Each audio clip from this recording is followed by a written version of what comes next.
Bismillahirrahmanirrahim. Assalamualaikum warahmatullahi wabarakatuh. Innal hamdalillah nahmadu wa nasta'inu wa nastaghfiruh wa na'udzu billahi min shururi anfusina wa min sayyiati a'malina. May yahdihillahu fala mudhillalah wa may yudlil fala hadiyalah. Asyhadu an la ilaha illallah wa la syarikalah wa asyhadu anna Muhammadan abduhu wa rasuluh la nabiyya ba'dah. Allahumma shalli wa sallim ala nabiyyina Muhammad wa ala alihi washabihi wa tabi'in bi ihsan ila yaumiddin, amma ba'd. Pertama-tama marilah kita manjatkan puji syukur kehadirat Allah Subhanahu wa taala atas segala kebaikan dan nikmat yang Allah berikan kepada kita. Yang sebelumnya saya ingin menyampaikan rasa syukur dan terima kasih yang sebesar-besarnya atas waktu yang diberikan kepada saya dalam kegiatan lomba tahfiz Quran ini, yang sebenarnya saya kurang merasa pantas untuk menyampaikan keutamaan dari seorang orang tua yang memiliki anak-anak yang alhamdulillah Allah karuniakan mau dan istiqomah untuk belajar dan menghafal Al-Quran. Namun saya juga merasa ingin membagi atau berbagi dengan pengalaman saya, bukan dari sisi dalil-dalil saja yang insya Allah sudah sering disampaikan oleh para ustadz, namun mungkin dari sisi pengalaman dan suasana kami langsung di dalam keseharian, terutama di lingkungan keluarga atau rumah tangga kami. Saya boleh cerita sedikit sejarah kenapa anak-anak saya terjun atau mau belajar hafiz Quran? Boleh nggih? Kalau dalil saya kira orang tua di sini sudah hafal semua. Makanya anak-anaknya diikutkan ya dan belajar untuk menghafal Quran karena tahu keutamanya kan. Tapi bagaimana proses untuk menuju menjadi seorang hafiz Quran ini yang terpenting. Jadi proses ini harus kita perhatikan sekali, dan jika proses ini salah maka hasilnya nanti akan salah, ya. Maka nanti akan terjadi bisa jadi kelak ada seorang penghafal Quran yang akhirnya berani membunuh seorang khalifah. Terjadi nggih? Di zaman sahabat itu ada, ya. Sayyidina Umar itu dibunuh oleh seorang penghafal Quran. Bahkan orang-orang Khawarij itu banyak yang hafal Quran. Nauzubillah min dzalik.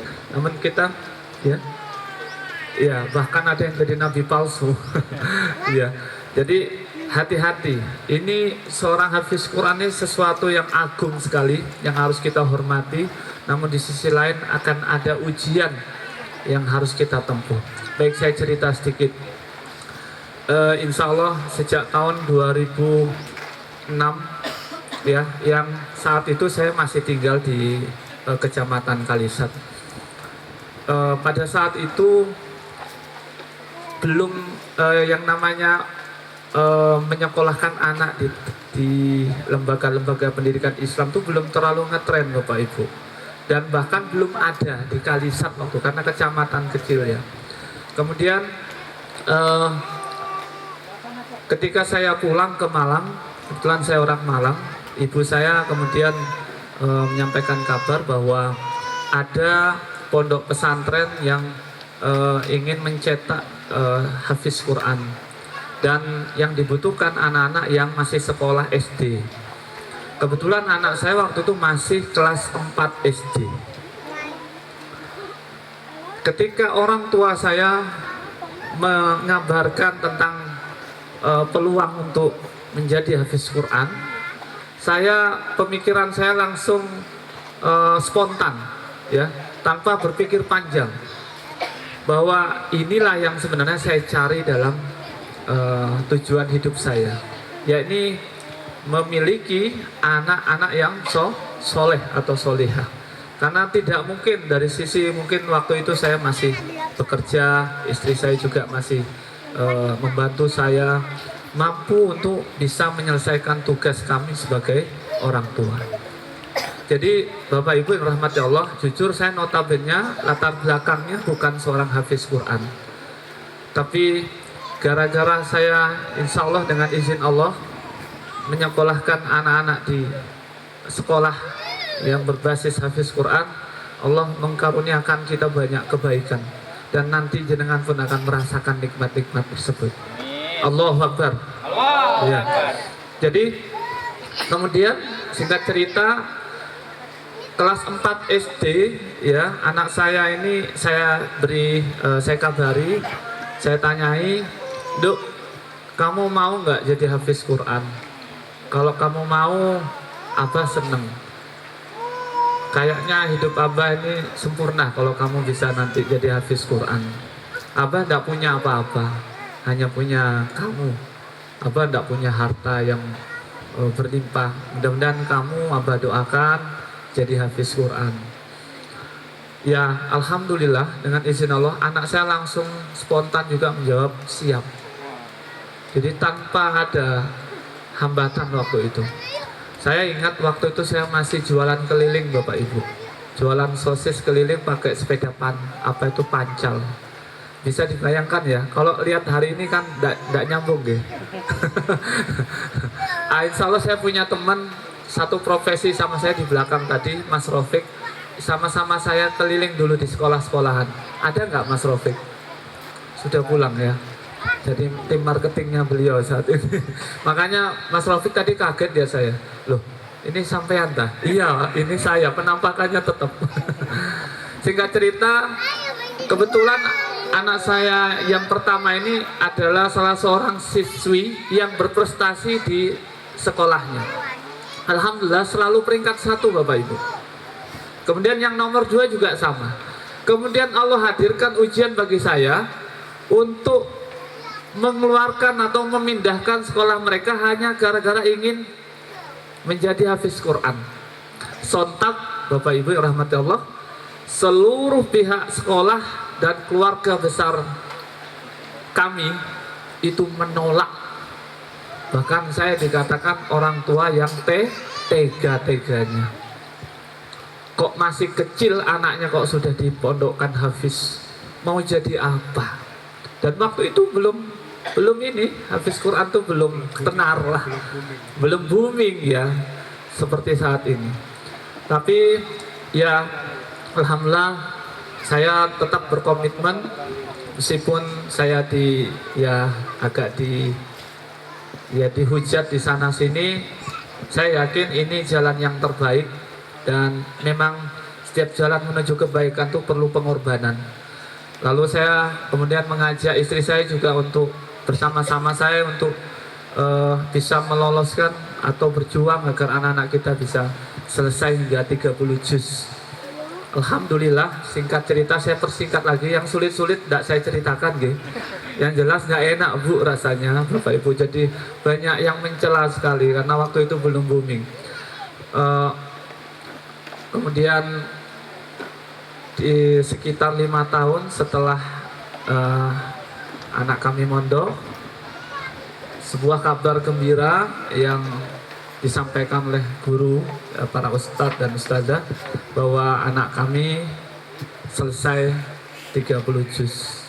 Dan alhamdulillah ini pun diikuti oleh adiknya yang nomor 2, sudah selesai separuh.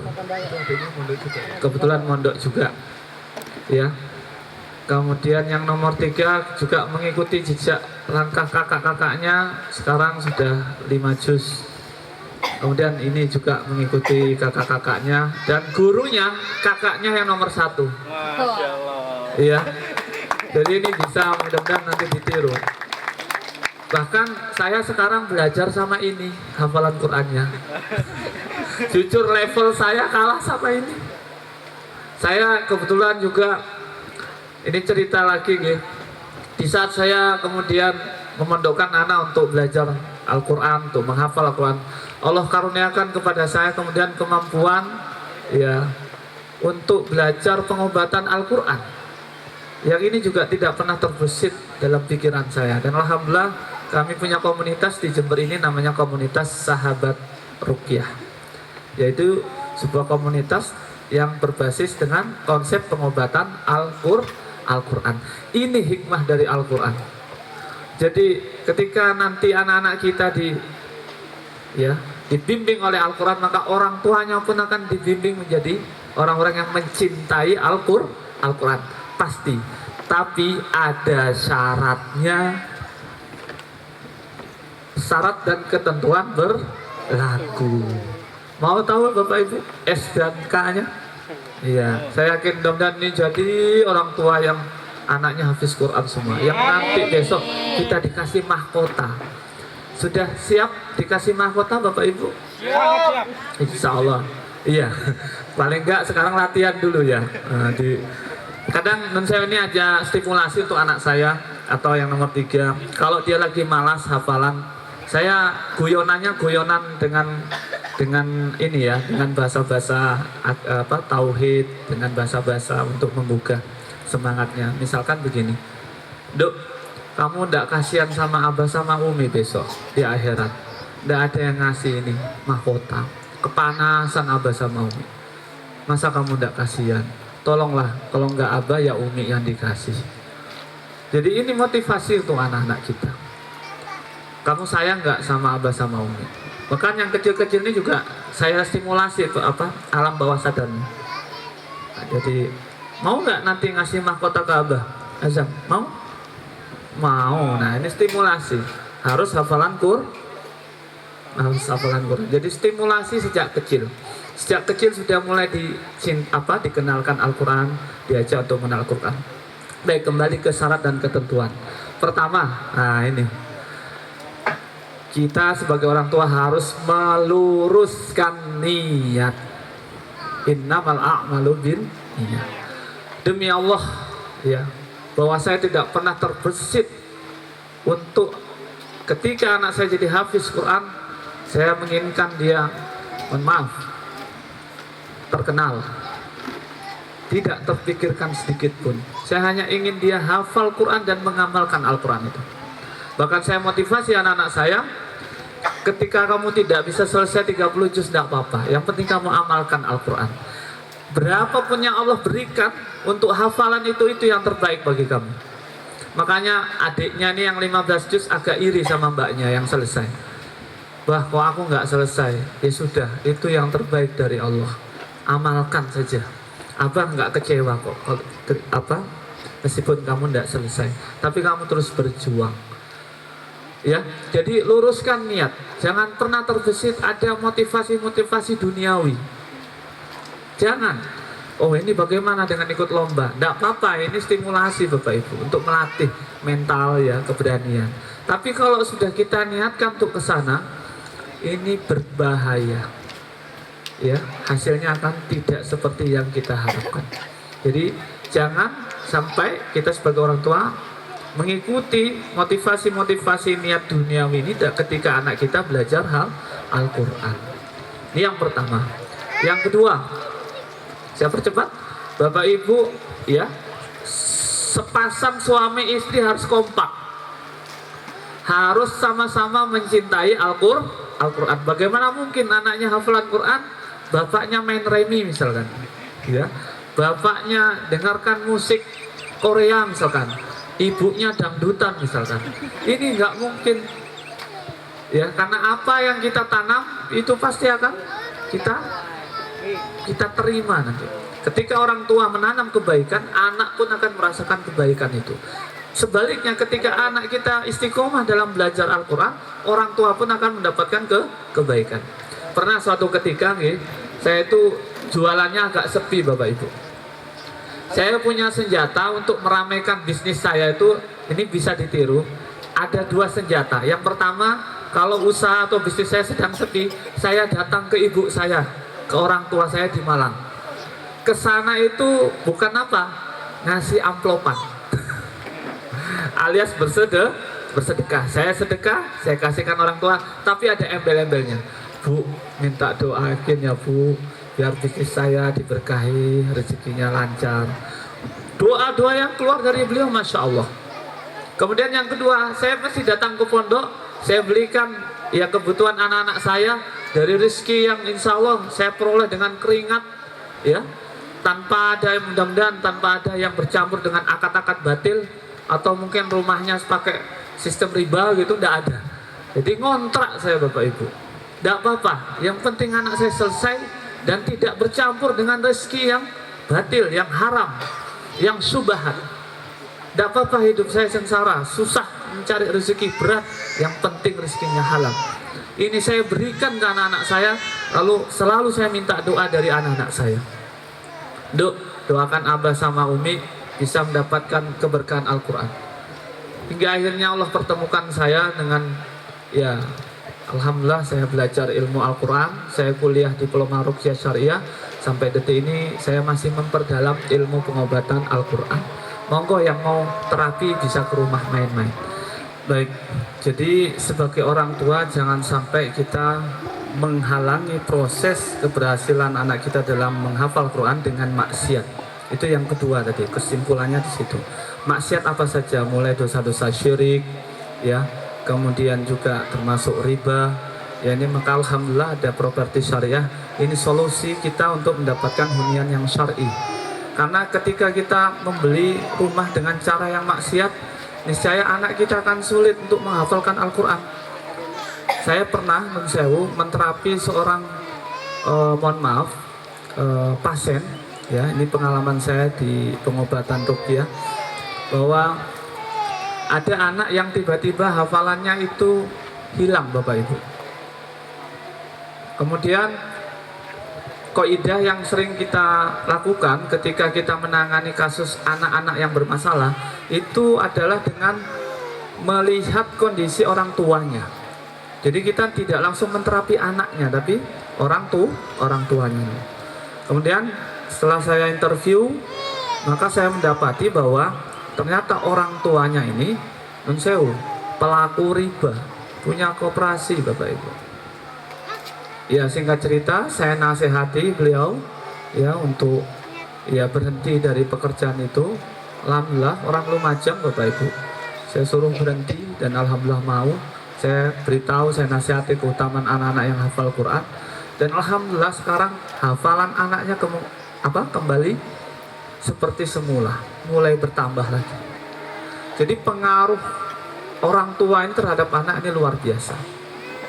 Jadi jangan sampai seorang, misalkan istri ya, jangan sampai bermaksiat dengan suaminya, sering membangkang, sering berani, sering membentak. Ini akan mempengaruhi kondisi anak kita.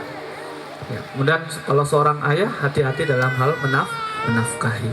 Kemudian jauhi dari musik. Sejak anak saya mondok, sama sekali di rumah saya tidak ada musik. Silahkan jenengan kalau mau dicoba, insya Allah hafalan anaknya akan segera bertambah. Yang saya maksud musik maksiat, misalkan jaranan, Korea ya, atau yang rock gitu ya, tanda kutip musik Islami masih ada yang membolehkan. Namun saya sekeluarga sepakat tidak pula menyetelkan musik Islami di rumah, kecuali memang terpaksa. Jadi hanya yang kami setelkan 24 jam Al-Quran. Karena niscaya satu huruf yang kita dengar itu bernilai pahala. Pasti itu. Ya, jadi silakan jenengan yang mungkin nanti main-main ke rumah, kalau kedengaran musik nanti saya diprotes, boleh. Jadi selalu Al-Quran sampai detik ini Bapak Ibu. Jadi sudah hampir 8 tahun kami tidak ada televisi, hanya menyetelkan Al-Quran. Lalu bagaimana dengan informasi-informasi? Ya, kami dapat info dari WhatsApp dan sebagainya. Jadi tanpa musik, alhamdulillah hasilnya cukup signifikan. Kemudian juga pengaruh makanan. Tolong berikan makanan yang terbaik untuk anak-anak kita. Jangan sering dikasih MSG. Ini ibu-ibu yang masak, anaknya kasih protein nutrisi yang terbaik. Ya, saya sering ngirim madu ke pondok anak-anak saya. Dan asupan madunya cukup banyak sekali, karena penghafal Quran ini butuh nutrisi yang cukup banyak, cukup tinggi. Kalau jenengan pingin anaknya hafalan Quran saja tapi nutrisinya nggak dikasih, berat mereka. Karena menghafal Quran itu berat Bapak Ibu. Jadi madu itu, kebetulan saya juga usaha madu. Jadi promosi nih satu.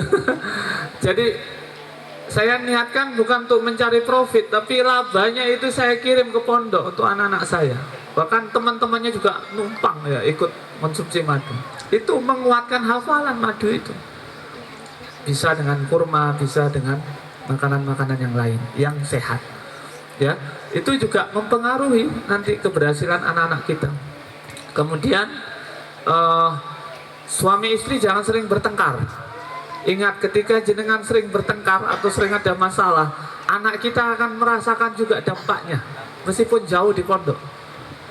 Ya, jadi bangun suasana yang selalu positif dengan pasangan kita, yang mesra.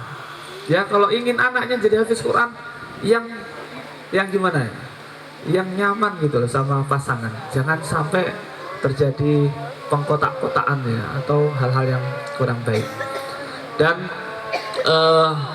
terakhir, sebagai kunci keberhasilan adalah dengan doa. Doanya harus mempeng.